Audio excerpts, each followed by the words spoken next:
Je suis Anestelle Dalpon, artiste-auteur, romancière, prête-plume et officiante de cérémonies poétiques. Je vois le monde en images et je danse avec les mots. Seule ou avec mes invités, je fais briller des histoires. Celles que l'on se raconte, celles qui nous révèlent, celles qui nous émerveillent, celles qui nous chouchoutent autant qu'elles nous chahutent. Installe-toi confortablement et écoute, tout simplement. Bienvenue dans ce nouvel épisode de La Raconteuse. Aujourd'hui, je suis ravie d'accueillir Julie. Julie qui est une artiste et une créatrice. Elle va nous raconter de quoi. Pour l'instant, je garde un petit peu le secret. Julie, la question que je pose en début de chaque interview, c'est est-ce que tu peux nous raconter une anecdote qui nous permet de comprendre un petit peu la femme que tu es? Alors, j'ai envie de partager un moment précis où je suis dans le petit coin à couture de ma grand-mère. Elle appelait ça son petit coin à couture. Et je la regarde coudre. Voilà, elle coud, elle coud, elle coud. Et en fait, je l'ai vue coudre comme ça des années, des années. Et au fur et à mesure, elle m'a vraiment appris la couture. Elle m'a mis les aiguilles en main, elle m'a mis devant la machine. Et voilà, c'est un peu le point de départ, je pense, de tout ça et de qui je suis à l'heure actuelle. Est-ce que tu te souviens quel âge t'avais la première fois qu'elle t'a fait faire à ton tour pour avoir une Non, idée? je m'en souviens pas, mais depuis toujours, en fait. J'ai l'impression que c'est depuis toujours. Donc, je Ok, pense que, ouais, déjà, c'est vrai que 6 ans, à mon avis, j'étais déjà devant la machine à coudre. ok. Ah mais c'est cool. Alors du coup, tu m'as dit tout à l'heure en off que tu as fait des études de marketing. Qu'est-ce qui t'a orienté dans cette voie-là plutôt que tout ce qui est art créatif manuel puisque tu as cette passion de la couture depuis longtemps?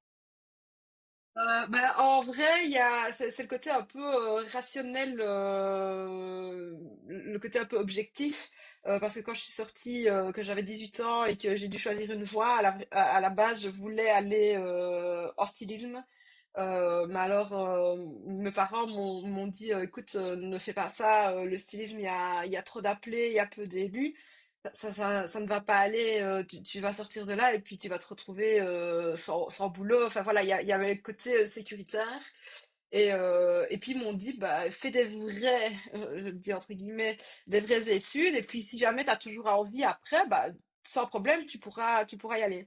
Donc j'ai réfléchi un petit peu à ce que je voulais et vu que je pense que j'avais déjà un peu cette fibre entrepreneuriat, etc., tout ce qui était marketing était quelque chose aussi côté créatif. Marketing m'attirait beaucoup plus que des études de comptabilité Hmm. ou de choses beaucoup plus pragmatiques. Donc voilà, je me suis lancée dans le marketing pour 3 ans. Et une fois que j'ai fini mes études de marketing, le jour où j'ai reçu les annonces qui m'ont dit, bah voilà, t'es diplômée, là, j'ai été m'inscrire le jour même en stylisme. Et j'ai fait Trop un an bien. de stylisme. J'ai fait un an de stylisme. Mais je me suis plantée après cette année. Là.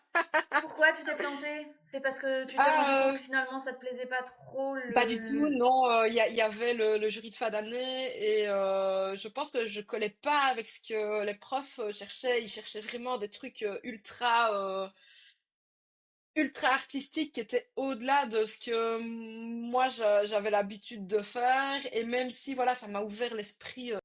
C'est une année qui m'a vraiment, enfin c'était vraiment une année cadeau. En plus j'avais plein de dispenses de cours vu que j'avais déjà fait mes études avant. Mais du coup ça m'a permis voilà d'explorer plein de choses au niveau créativité. J'ai fait des trucs que j'aurais jamais pensé à faire avant en couture. Enfin moi j'avais la machine à coudre, je faisais des trucs, des jupes, des sacs, des trucs très carrés. Et là j'ai fait en stylisme, j'ai vraiment fait des choses ultra créatives. Et ça m'a permis aussi de suivre une formation à côté qui se mettait super bien dans l'horaire, une formation pour, pour la création de chapeaux. J'ai toujours été fascinée par les chapeaux. Alors justement, Donc voilà. ça c'est un point qui m'interpelle parce que qu'est-ce qui s'est passé? Alors d'un côté la couture, mais les chapeaux, est-ce que tu as une histoire dans ton enfance où tu as trouvé ça beau, quelque chose qui t'a marqué ou est-ce que ça s'est construit au J'ai fil du temps? Sincèrement, je pense que c'est Sissi, impératrice d'Autriche, pardon, Romy Schneider, que j'ai vu un million de fois, je crois, qui m'a, ouais, je suis, c'est ça, c'est la première chose qui me vient en tête, Romy Schneider dans Sissi, impératrice. Mais du coup, les chapeaux qu'elle portait à l'époque, on est d'accord, c'est pas les chapeaux qui s'enfoncent sur la tête, c'est les chapeaux qui se maintiennent Non, avec oui, des c'était aiguilles, des, des oui, aiguilles, des c'est épingles. ça, c'était des trucs qui venaient vraiment poser sur la tête. C'était pas du tout, voilà, vraiment des chapeaux, etc. Vraiment, oui, comme tu dis, qu'on enfonce sur la tête. Maintenant, j'ai toujours été aussi fascinée par tous les films d'époque, les séries d'époque. Je vais prendre l'exemple, Les Demoiselles du téléphone. J'adore juste pour regarder leur tenue et leur chapeau, quoi. Oui, T'en voilà. portes, toi, des chapeaux? T'en portes? J'en portais, mais c'est vrai que bah, la vie, la praticité avec les enfants, le tourbillon de la vie fait que j'en mets un peu moins ou voire pratiquement plus. Voilà, parce que j'ai ce côté où je cherche maintenant plus la praticité que l'esthétique, mais je les ai toujours et je les jetterai jamais. Et je pense que je m'étais dit d'ailleurs il y a pas longtemps que il fallait que je remette un chapeau une fois. Faut créer les occasions pour les porter, en fait. Oui, oui, oui, oui, oui. Parce Non, c'est vrai, t'as que, raison. parce que ceux dont tu parles, effectivement, c'est pas, on les porte au quotidien. Enfin, à moins qu'on ait un style qui s'y prête et qui se démarque vraiment et qui, enfin, faut l'assumer. Mais après, je te comprends. Quand on est maman, je sais pas quel âge ont tes enfants aujourd'hui, mais c'est vrai que c'est un tourbillon, quoi. Oui, voilà, c'est ça. Et c'est vrai que bah, ce chapeau, bah, ça reste pas ultra pratique dans la vie quotidienne. Donc voilà. Mais comme il y a des saisons dans la vie, il y aura sûrement une saison où tu les Oui, reporteras beaucoup plus oui, tout à après. fait. Complètement, je suis complètement alignée avec ça. Il n'y a pas de problème. Et ceux que tu as, c'est de tes créations à toi? Oui, oui, évidemment, oui, oui. Alors Oui, du oui. coup, tu as fait marketing. Ensuite, tu as fait cette année de stylisme. En parallèle, tu as fait cette formation chapeau. Et du coup, après, qu'est-ce que tu as fait de tout ça? Est-ce que tu t'es dit, je me lance parce que c'est ce que je veux créer? Le stylisme, je veux pas être dans la mode classique, entre guillemets. Enfin, voilà. Mais par contre, j'ai assez de compétences et ça m'a ouvert des choses et la créativité, etc. Et ton amour des chapeaux, de te dire, allez, je me lance dans ça. Ou est-ce que tu as cherché un boulot à côté? Comment tu as fait? En gros, donc moi, après ce jury de fin d'année enfin voilà, où je me suis plantée, où les profs m'ont clairement dit que ça matchait pas, enfin voilà, que j'avais raté entre guillemets. J'avais tous mes amis à côté, ma famille qui me disait, mais c'est incroyable ce que t'as fait, vas-y, continue, faut pas que tu t'arrêtes, etc. Mais moi, je me voyais pas du tout recommencer une année complète. Enfin voilà, il y a un moment donné, j'avais 22 ans, j'étais en couple avec mon copain qui est mon mari actuellement. On avait vraiment envie enfin voilà, d'avancer dans la vie et bah, reprendre une année. J'étais repartie de nouveau pour 3 ans sans être sûre que ça matche. Et franchement, je pense pas que la mentalité matchait. Donc je me suis dit, bah c'est pas grave. Moi, j'avais plein de gens qui me disaient, vas-y, continue, continue. Je me suis dit, j'ai le marketing parce qu'au final, c'est ce qu'il fallait, c'est savoir vendre ce qu'on fait. J'avais des potentiels futurs clients à côté de moi qui me disaient que c'était génial ce que je faisais. Et je me suis dit, bah, go, vas-y. Et ce qu'il y a, bah, c'est que ma maman avait perdu son travail 2 ans auparavant.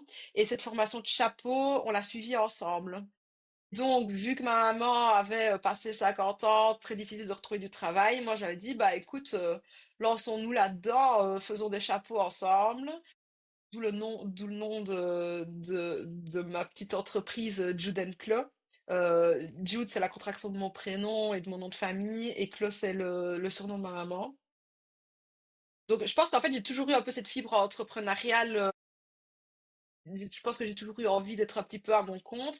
Mais alors, ce qu'il y a, c'est qu'il y avait le côté aussi pragmatique de l'histoire. C'est que vu que on voulait se mettre en ménage avec mon mari, et à un moment donné, il fallait aussi pouvoir rentrer de l'argent. Donc, j'ai toujours eu un boulot à côté, à temps plein. Et donc, les chapeaux, à l'époque, les chapeaux, c'était vraiment du complémentaire au niveau des revenus. Je trouve ça magnifique de faire quelque chose avec ta mère. Il y a cette notion de ta grand-mère t'a transmis l'amour de la couture et le fait de confectionner toi-même avec tes mains et de partager ça avec ta mère sur les chapeaux qui sont quand même c'est quand même un élément qui est assez particulier pour l'esthétique de la femme, le chapeau, surtout dans notre culture aujourd'hui. C'est une certaine élégance. Moi, je l'associe vraiment au port de tête parce que les femmes qui portent bien le Tout à chapeau, fait. elles ont une posture, tu vois, Ah ouais, et cette complètement, ouais, notion ouais. d'assumer. Et en fait, c'est hyper fort de le vivre avec ta propre mère, d'être dans ce truc intergénérationnel et en même temps de lien de femme à femme. Du coup, elle, comme tu disais, elle avait plus de 50 ans, tout ça. Elle a travaillé à temps plein avec toi à ce moment-là, pendant que toi, tu étais à temps Non, complémentaire pas du ou... tout. Non, c'est toujours resté une activité complémentaire. Voilà, elle m'aidait un petit peu, on discutait ensemble. Il n'y avait pas vraiment ce côté. Il faut absolument qu'on rentre de l'argent, puisque moi, j'avais ben, mon boulot.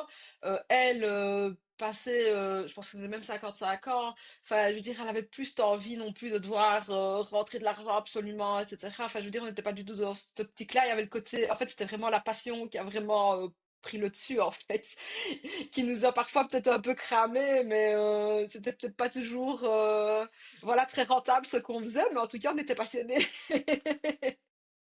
Est-ce que, alors parce qu'aujourd'hui, tu fais quasiment plus de chapeau, voire plus du tout, comment est-ce que tu as glissé vers ce que tu fais aujourd'hui? Est-ce que tu peux du coup nous expliquer? Alors, il y a toujours un lien parce qu'on reste toujours avec la tête de la femme, les cheveux, mais déjà, comment on appelle ce que tu fais, ton métier? Ben, moi, je crée, j'ai appelé ça parce qu'il y a pas vraiment de mot dans la langue, dans le dictionnaire en français pour dire ça. Donc, moi, j'appelle ça des bijoux de cheveux. Et donc, je précise bien bijoux de cheveux parce que, en tout cas, actuellement, je ne fais pas tout ce qui est boucle d'oreille ou bijoux traditionnels. Et je veux vraiment que les gens comprennent que je suis vraiment dédiée au niveau de la tête et des cheveux. Et en fait, j'ai glissé là-dessus un peu naturellement parce que quand j'ai lancé les chapeaux avec ma maman, la plupart des demandes qu'on recevait, c'était essentiellement pour des cérémonies ou pour vraiment des moments spécifiques, des événements en général. Et 90% des cas, c'était des mariages. Donc, soit j'avais des mariés, soit j'avais des mamans de mariés, soit j'avais des mamans du marié, donc des belles mamans. Ou alors j'avais des demoiselles d'honneur qui venaient faire la suite ensemble. Et donc au début, bah, je faisais plus des coiffes et ce qu'on appelle aussi des bibis. Donc c'était plutôt des choses un peu plus volumineuses, mais voilà, qu'on venait vraiment poser sur la tête ou dans la coiffure. Donc de nouveau, on n'était pas sur le chapeau traditionnel qu'on enfonce dans la tête. Et puis, bah voilà, naturellement, bah, la tendance, oui, vraiment tout ce qui est la mode, entre guillemets, a un petit peu changé, donc je me suis adaptée et j'ai glissé alors plus vers les bijoux de cheveux, où là alors je vais plus travailler avec du fil métallique, des perles, ou alors des pétales que je vais façonner moi-même à la porcelaine, etc. Et puis bah il y a eu aussi mon mariage, moi je me suis mariée aussi dans la foulée, et c'est vrai que bah voilà, ça m'a vraiment encore plus là-dedans, quoi. Je me suis dit, c'est bon, maintenant, je reste dans ce domaine-là, même si, voilà, parfois, j'ai de temps en temps une cliente qui vient pour un autre sujet, mais c'est vrai que, voilà, 95% du temps, c'est surtout des mariés que j'ai ou des gens qui gravitent autour de la mariée, on va dire. Et du coup, toi, à ton mariage, t'as pas opté pour un chapeau, t'as opté pour Non, un je me suis bijou. fait un bijou de cheveux, ouais, ouais. J'avais hésité, hein. Je m'étais dit, à un moment donné, on avait hésité à se marier. À l'époque, ça se faisait pas trop. Enfin, moi, je suis en Belgique actuellement. À l'heure actuelle, limite, on se marie plus du tout civilement et religieusement, laïquement, en fonction le même jour. C'est souvent maintenant très souvent des jours séparés. Hmm. Mais moi, quand moi je me suis mariée en 2016, ça se faisait pas encore. Mais on s'était dit, voilà, si jamais on doit faire 2 jours, je mettrai un chapeau pour le mariage civil. Et alors je ferai un bijou pour le mariage religieux. Mais finalement, on a fait tout le même jour. Donc voilà. D'accord. Ouais, c'est vrai que le chapeau dans une mairie, bon, je pense que pour une mariée, quand même, c'est accepté. Oui, dans une église ou quoi, c'est peut-être plus compliqué aussi. Enfin voilà. Ok. Et quand tu as commencé à glisser vers les bijoux, ta maman, elle a pas suivi? Ah, bah, ce qu'il y a, c'est que ma maman, elle arrivait tout doucement à l'âge de la pension aussi. Et voilà, et on a plus forcément non plus la même manière de voir les choses. Elle avait toujours ce côté où c'était vraiment passionné, etc. Et moi, j'avais ce côté où je voulais essayer quand même de développer ça. Et donc, voilà, elle a continué à m'aider, etc. au fur et à mesure du temps. Mais là, vu que ça fait 1 an et demi que j'essaie vraiment de développer ça de manière beaucoup plus intensive, bah voilà, et maintenant, bah, clairement, elle a l'âge de la pension et d'autres envies aussi dans la vie, donc voilà. Mais je garde toujours le nom Judith Club parce que clairement, ça fait partie de l'histoire de la marque, quoi. Et c'est un très joli nom, j'aime bien. En fait, c'est musical, tu sais, ça sonne un petit peu et ça fait quelque chose d'un peu années 30. Je saurais pas te dire, Hein? mais ouais, les années folles et tout. Enfin, il y a quelque chose un peu de Gatsby Grand, le magnifique dans le nom, tu vois. grande fan des années 20, des années 30, évidemment. Ben voilà.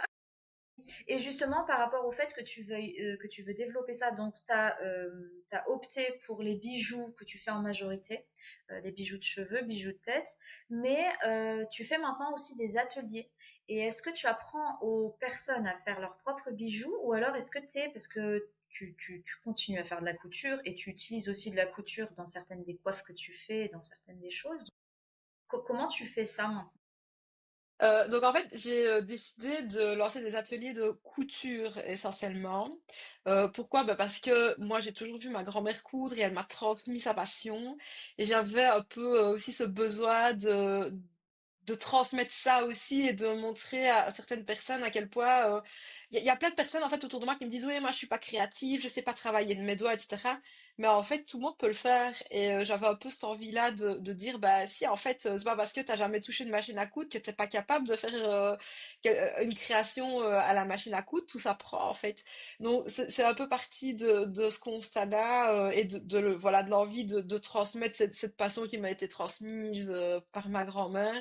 Et donc, essentiellement, pour l'instant, c'est atelier couture. Mais je dis pas que dans un futur plus ou moins lointain, ça se développe vers d'autres choses. Mais c'est vrai que pour l'instant, c'est surtout couture. Et je m'adresse autant à des enfants qu'à des ados, qu'à des adultes. Ok. Et tu as un atelier où les personnes elles peuvent venir Oui, faire tout à fait, chez moi. et c'est aussi là où toi tu travailles et c'est un peu la caverne d'Ali Baba, non, C'est j'imagine. ça, exactement. C'est la caverne où il y a 1 million de choses, où mon mari, quand il rentre et vient, il me dit toujours je sais plus où mettre mes affaires, voilà. Mais j'essaie quand même de garder ça rangé, hein, mais Mais en même temps, je trouve qu'il y a un côté tellement merveilleux quand tu as plein de matériaux, plein de choses. Je trouve que c'est ça qui met en ébullition la créativité. oui, c'est clair. Ouais, ouais, ouais. Non, c'est certain. Bon, voilà, Et oui. les, et les bijoux que tu crées pour les femmes, puisque tu t'adresses à des femmes, tu as déjà fait des choses pour des hommes ou pas? Euh, j'ai, c'était pas vraiment pour un homme. Je sais pas si tu connais, en Belgique, on a le Mannequin Piece à Bruxelles qui est très connu. C'est un peu l'attraction touristique après l'Atonium. Et on a une fois, du coup, j'ai fait le chapeau pour le Mannequin Peace, qui est un petit garçon, enfin, qui est une fontaine d'un petit garçon, parce que c'était une société royale, une harmonie, qui avait besoin d'un chapeau à sa taille, parce qu'il a une taille spécifique. Donc c'est la seule création pour garçon pour homme que j'ai fait dans ma vie, c'était pour lui. Ceci dit, c'est assez original Voilà. et hyper. Enfin, c'est un honneur quand même. Oui, J'en ai fait oui, appel à toi. c'était un honneur, c'était sympa. Je crois qu'il l'a porté pendant 2, 3 semaines. Et voilà, c'était sympa. C'est une petite anecdote marrante à raconter. Top. Et du coup, par rapport aux femmes, est-ce que tu fais que du sur-mesure ou est-ce que tu as des bijoux, une sorte de collection qui est déjà prête et les personnes, elles peuvent commander et par exemple, imaginons, moi je fais une cérémonie, parce qu'il y a des cérémonies que je peux organiser hyper rapidement, en un mois par exemple, ou en un mois et demi, pour une maman qui est enceinte et enfin qui va bientôt accoucher, etc. Des fois, en fait, on est un peu pris de court.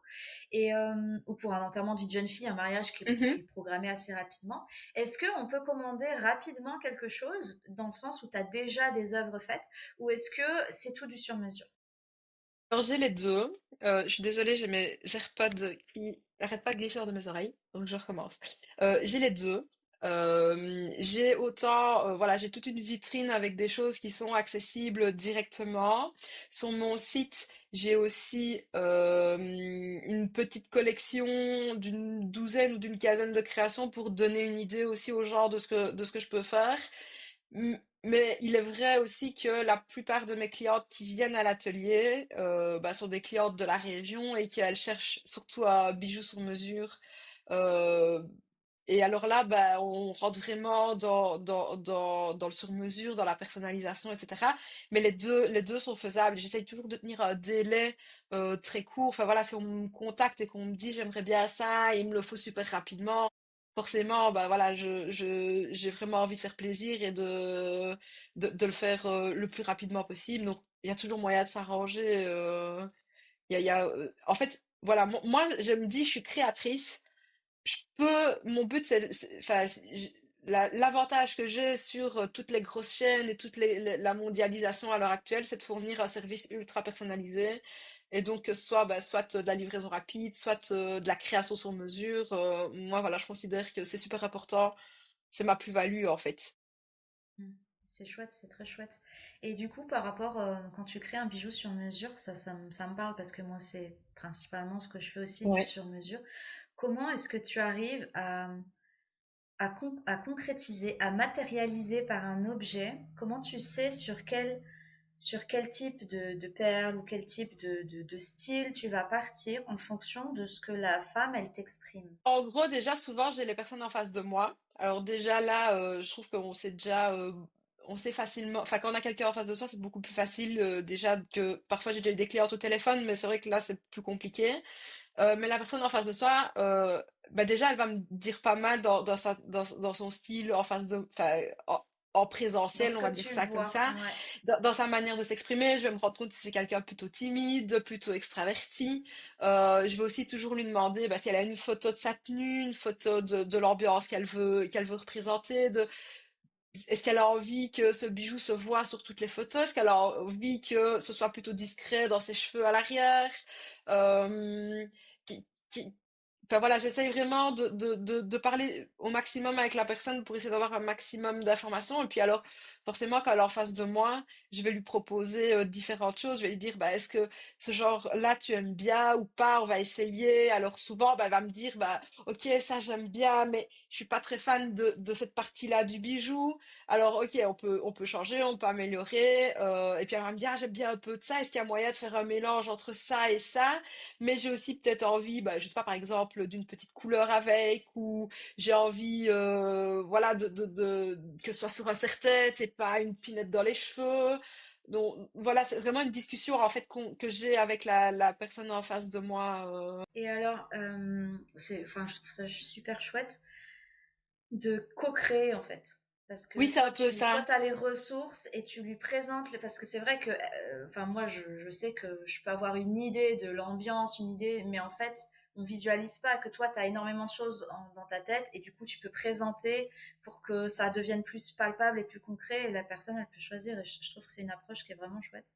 Oui, j'aime bien ce mot que tu as utilisé, co-création, parce que c'est clair que ça va pas venir à 100% de moi, ou alors elle achète du prêt-à-porter directement sur mon site. Mais c'est vrai que c'est un peu le principe de co-créer. Et c'est vrai que souvent, j'ai des personnes en face de moi qui savent pas forcément se projeter. Donc j'essaye de faire une visualisation rapide sur la table de ce à quoi ça pourrait ressembler. Et puis alors souvent, j'envoie des photos, une fois que j'avance dans le bijou, j'envoie des photos au fur et à mesure, et la personne, elle me revient, elle me dit, c'est super, c'est moins bien, est-ce qu'il y a moyen d'adapter un peu plus comme ci, un peu plus comme ça? Et donc en fait, c'est vraiment, oui, le principe de créer ensemble ce bijou. Je trouve ça super beau. Et alors du coup, est-ce que tu aurais des anecdotes spéciales où le bijou représentait vraiment quelque chose de spécial? Alors oui, un mariage, ça, c'est un bijou qui va rester, qu'on peut transmettre plus tard peut-être à sa fille, ou voilà, quand on va le porter, on va se souvenir de ce jour. Mais est-ce qu'il y a eu, je sais pas, un bijou qui a été créé par deux amis ou par une sœur, enfin par deux sœurs, ou quelque chose qui représente encore plus, quoi. Le bijou représente un lien ou représente quelque chose de symbolique encore plus fort. T'aurais des histoires? Moi, je suis friande de ce genre de choses. J'ai une très bonne amie à moi qui un jour est venue et elle avait joué toute sa vie avec la couronne de mariage de sa grand-mère. Et au départ, elle vient me voir, elle me dit, Judy, est-ce que tu penses que tu saurais réhabiliter cette couronne pour que je puisse la porter le jour de mon mariage? Bon, concrètement, j'ai vu la couronne, je Ouais. savais malheureusement rien faire. Bon, du coup, on a décidé de créer un bijou ensemble en fonction de ce qu'elle voulait. Et alors, il y a une de ses meilleures amies qui s'est mariée plusieurs années plus tard, qui était venue me voir. Et puis finalement, elle n'a rien pris en direct chez moi, mais en fait, mon amie lui a prêté son bijou que j'avais fait. Et donc, elle a mis le bijou le jour de son mariage, quoi. Donc en fait, voilà, elle était témoin, elle était demoiselle d'honneur de ce mariage-là. Donc voilà, ce bijou est passé. Il circule. Oui, il circule. J'ai trouvé ça super chouette. Voilà, parce que je sais, au départ, je pense qu'il y a eu un petit malaise de ah finalement je prends pas de bijou chez toi, mais en fait ça m'a fait super plaisir que un bijou que j'avais créé, que j'avais déjà créé, a pu voyager. J'ai 10 000 fois plus préféré ça que d'entendre qu'elle ait commandé son bijou sur Amazon ou sur Hmm. Temu, quoi. Donc, ça, oui, c'était vraiment super chouette. Non, puis c'est gratifiant parce que ça veut dire que le bijou a tellement plu. Elle a peut-être pas pu s'offrir un de tes bijoux en Oui, direct, mais elle a pu avoir la beauté de tes bijoux ouais. gracieusement prêtés. Enfin, c'est beau. Et est-ce que euh, maintenant que tu crées principalement ces bijoux, est-ce que tu es toujours avec une activité à côté ou là tu as envie Ouais, d'accord, tu combines les deux. Oui, oui, bah oui, parce qu'il y a quand même toujours ce côté, voilà, financier qui actuellement, juste avec les bijoux, les ateliers couture, je voilà, j'ai une famille, j'ai des enfants, j'ai une maison, voilà, il y a toutes des charges à payer et donc j'ai clairement, oui, il me faut toujours ce travail à côté. J'aimerais bien pouvoir un jour dire que je n'ai plus ce travail à côté, mais voilà, j'ai de la chance ici, c'est un travail qui me prend 2 jours par semaine. Bah oui, allez, peut-être 2 jours et demi, c'est un petit mi-temps, quoi. Mais voilà, ça me laisse l'autre mi-temps pour pouvoir développer tout ça. Ouais, c'est chouette. Et du coup, je me posais la question par rapport à tes enfants. Est-ce que, du coup, je sais pas quel âge ils ont, mais est-ce que tu as avec eux enfin, est-ce qu'ils portent un intérêt à ce que tu crées et est-ce que tu peux vivre de la transmission où cette fois c'est toi qui partages et où c'est toi qui les émerveilles en les aidant à créer? Oui, alors ma fille a 6 ans et mon fils a 7 ans et demi, presque 8. Et c'est vrai que depuis que j'ai lancé les ateliers couture, etc., ils sont beaucoup plus attentifs et maintenant ils réclament à venir avec moi dans l'atelier. Et je prends l'exemple, la semaine passée, enfin non, il y a 2 semaines, j'avais fait un prototype pour un atelier couture spécifique. Et ils ont vu le sac que j'avais créé pour l'atelier couture pour leur dire d'avoir le prototype. Et ils m'ont dit, maman, nous aussi, on a envie de coudre ce sac-là pour nous. Et donc, du coup, on est parti tout le week-end passé. On a coupé des tissus. Bon, j'étais derrière eux pour les aider, etc. Mais c'était, franchement, oui, c'était génial. Ils étaient à l'aise sur la machine à coudre. Et franchement, enfin, voilà, ma grand-mère, elle est plus là. Elle est décédée au mois de mai. Mais chaque fois, je pense à elle et je me dis, punaise, elle serait tellement fière et Fier. tellement contente de les voir tous les deux sur leur machine. Enfin voilà, et autant mon fils que ma fille, ils aiment bien avoir la machine et se dire ok, on crée de nos mains, on a ce sac. Et d'ailleurs, mon fils, je crois qu'il pourrait dormir avec son sac depuis une semaine. Je lui dis c'est bon Théo, maintenant on le met sur le côté, on fait dodo. Ça montre à quel point il est fier et à quel Ah ouais, point c'est pas quelque complètement. chose qui a été forcé, hein. Non, c'est clair. C'est ça qui est chouette en fait, je trouve avec la couture, c'est qu'on développe une espèce de fierté, de se dire waouh, je pensais pas que j'en étais capable, mais en fait j'ai créé un truc super chouette quoi. Il y a un truc qui me ressemble parce qu'au final, bah oui, c'est l'avantage, c'est qu'on crée quelque chose qui nous ressemble à nous. Et est-ce que l'un ou l'autre développe un amour particulier pour les chapeaux? Fille, elle est très coquette, hein, donc oui, elle adore aller fouiller dans ma vitrine avec les bijoux. Et parfois, je la vois plus, je l'entends plus, et puis je la vois revenir avec un petit serre-tête sur sa tête, parce qu'elle avait envie de se déguiser. Elle a mis sa robe de princesse, et alors elle a mis son petit serre-tête, et je suis là à chaque fois. Anna, tu veux bien aller remettre ça là où tu l'as pris, s'il te plaît? C'est pas un jouet. Voilà, c'est pas un jouet, mais oui, ouais, non, elle est très coquette, donc c'est vrai que, ouais, Top. Non, mais je trouve ça fascinant. Et puis du coup, je me dis, il y a ce que tu peux offrir toi en tant que maman qui transmet ton savoir-faire et ton amour de la création. Et il y a ce que tu peux aussi offrir peut-être plus tard à un moment spécifique où enfin, je sais qu'il y a ce rituel de la maman qui offre quelque chose à sa fille, soit quand elle a ses premières règles, soit quand elle a son bac, ou voilà, quand c'est un cap, on va dire, dans ces saisons de jeune fille, femme. Et offrir un bijou, moi, ça m'est arrivé d'offrir un bijou à ma fille pour marquer quelque chose d'un peu particulier. Typiquement, là, on a vécu pendant 6 ans en camping-car, et quand on s'est sédentarisé en décembre, et on a choisi de s'installer à la montagne, et elle aime vraiment l'endroit. Du coup, je lui ai acheté une petite chaînette avec un Edelweiss. C'était vraiment hyper super symbolique, tu vois, chouette. pour dire, Oui. voilà. En fait, je me dis en tant que maman, si je savais créer ce genre de choses, en fait, il y a ça aussi que tu peux rajouter à ton arc ouais, comme corde à ton arc, de d'offrir. D'ailleurs, peut-être que c'est ce que tu fais, peut-être pas forcément avec tes enfants, mais autour de toi, ça t'est déjà arrivé juste d'offrir par plaisir, parce que c'était ta façon de montrer ton amour et puis de mettre à l'honneur, tu vois. Ah oui, non, complètement. Moi, j'aime bien quand je suis invitée chez un voisin ou quoi, chez qui on n'a jamais été. Bah, et voilà, je chipote beaucoup avec les fleurs séchées, donc j'aime bien créer une petite déco aussi pour l'intérieur. Je me dis, voilà, j'amène un petit truc personnalisé. Ouais, j'essaie de choisir des couleurs sobres, etc. Ou alors, bah, quand il y a une naissance, je vais essayer d'offrir un bandeau et un ensemble bandeau bavoire que j'ai cousu moi-même. Euh, mais c'est vrai qu'au début, les préjugés qu'on a envers soi-même ont un peu la vie dure parce que on a toujours l'impression qu'on doit offrir un cadeau qu'on a acheté. Et c'est vrai que, enfin, au début, c'était très compliqué pour moi d'apporter la juste valeur à ce cadeau que j'offrais qui venait de moi. Et je me suis rendu compte, en fait, une fois qu'on a passé le cap psychologique de ça, on se rend compte qu'en fait, les gens, ils préfèrent 10 000 fois plus ce cadeau C'est qui a ça. été fait main.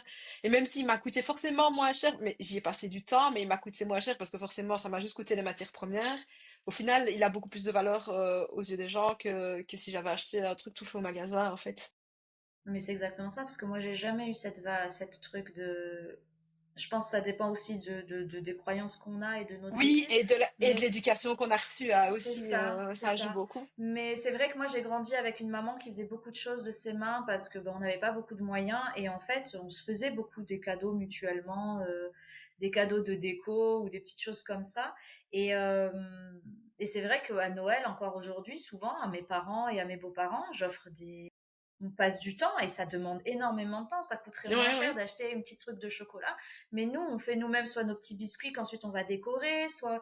Et en fait, donc je dis nous, c'est avec ma fille en général qu'on fait Oui, ça. oui, tout à Parce fait. qu'effectivement, moi, j'accorde énormément de valeur au temps que tu passes. Parce que le temps, c'est quand même une des richesses qu'on Mhm, dilapide beaucoup de manière générale et tout qui à fait. s'enfuit un peu très vite. Et l'attention, parce que pour moi, c'est vraiment un geste d'amour, de choisir, de Mhm. penser à l'autre quand tu fais, etc. Et puis, ben, toi, dans ton cas, il y a quand même le savoir-faire. Et je veux dire, enfin voilà, faire des gâteaux, c'est une chose, enfin, faire des petits biscuits, c'est une chose, faire un bijou ou créer quelque chose que tu couds, que tu personnalises, que tu fais. En fait, pour moi, ça a une valeur énorme, quoi. Et je comprends que l'attention plaise encore plus, parce que ça, le cadeau, la majorité des cadeaux de naissance ou quoi, au bout d'un moment, tu les donnes. Je veux dire, l'enfant, il Oui, grandit, etc. Ça, en général, tu le donnes pas. Ou alors, tu oui, vas non, le c'est donner à clair. quelqu'un de ta famille et ça va Oui. rester, tu vois. Oui, c'est clair. Non, c'est clair. Et tu parles de Noël et tout ça, et c'est vrai que moi aussi j'essaie de mettre ça en place avec mes enfants, c'est de me dire, bah pareil à Noël, quand on offre un cadeau, on essaye soit de l'avoir fait nous-mêmes, voilà, et il n'y a pas besoin que ce soit un truc qui coûte ultra cher, c'est vraiment le fait de, voilà, d'avoir pris le temps de faire quelque chose de spécifique et de personnalisé pour la personne. Ou alors, voilà, un moment à passer ensemble. Enfin, ça a tellement plus de valeur ouais, que une Nintendo Switch ou je sais pas quoi. L'enfant, sur le moment, il va préférer la Nintendo Switch. Oui, oui, mais plus Mais, tard, ils me remercieront. c'est ça. Et j'ai une question qui me vient.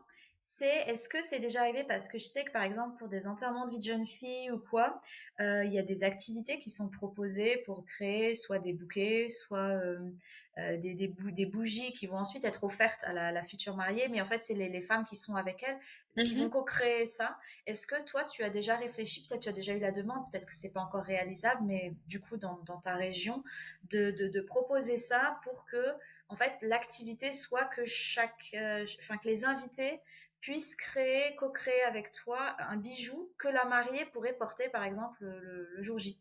Est-ce que c'est Alors, faisable ou pas forcément? au niveau des bijoux, j'y ai jamais pensé, mais en lançant tous mes ateliers couture, etc., j'ai mis toujours partout, enfin voilà, quand je parle de mes ateliers, je mets toujours que on peut privatiser l'atelier pour un moment sympa, pour un anniversaire ou un enterrement de vie de jeune fille. Maintenant, j'ai pas encore eu le cas, c'est pas encore arrivé. Et c'est vrai qu'au niveau bijoux, j'y ai jamais pensé, donc pourquoi pas, en fait, c'est une bonne idée. Merci, Mais je t'en prie, merci parce qu'en pour fait, l'idée. t'imagines, la mariée, Ouais, elle porte le jour complètement. J quelque chose qui a été fait avec amour par ses plus proches et en fait, du coup, l'objet n'est pas que pour le mariage, c'est associé au lien d'amitié et de Non, c'est sororité. clair. Et voilà. Alors après, effectivement, il faut que la mariée elle puisse choisir aussi les éléments qu'elle a envie pour que ça aille avec la robe et puis son style. Mais ouais, je me dis que ça pourrait être sympa. Ouais, franchement, c'est une bonne idée. Alors, il faut un petit peu réfléchir au concept parce que forcément, en 2 ou 3 heures, on sait pas faire tout ce qu'on veut non plus.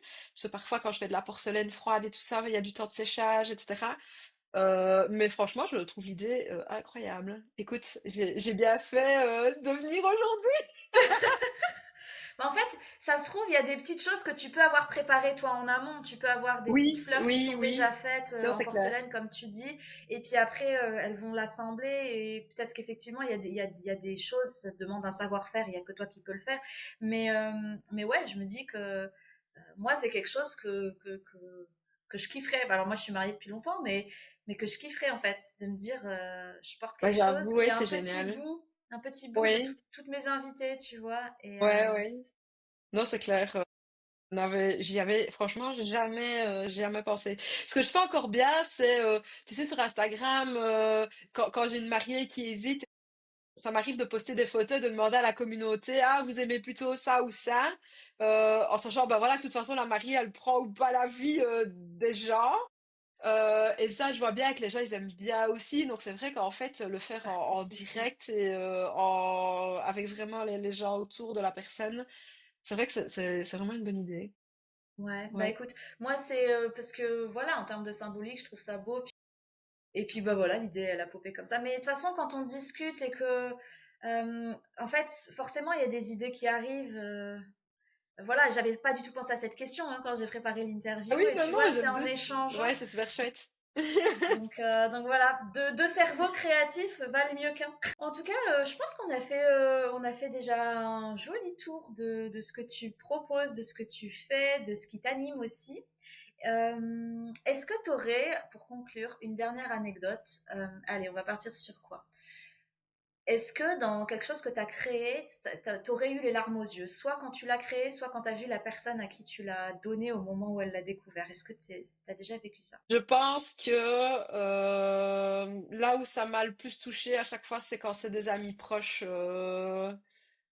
qui sont venus et qui m'ont fait confiance parce que bah, voilà, j'ai signé un d'amitié et ça m'a tellement fait plaisir et de voir que ça leur plaît, je trouve que c'est encore une autre reconnaissance. Enfin, je sais pas comment expliquer, mais je pense qu'à chaque fois, le moment où j'ai été le plus touchée, c'est parce que c'était quelqu'un vraiment de proche à moi.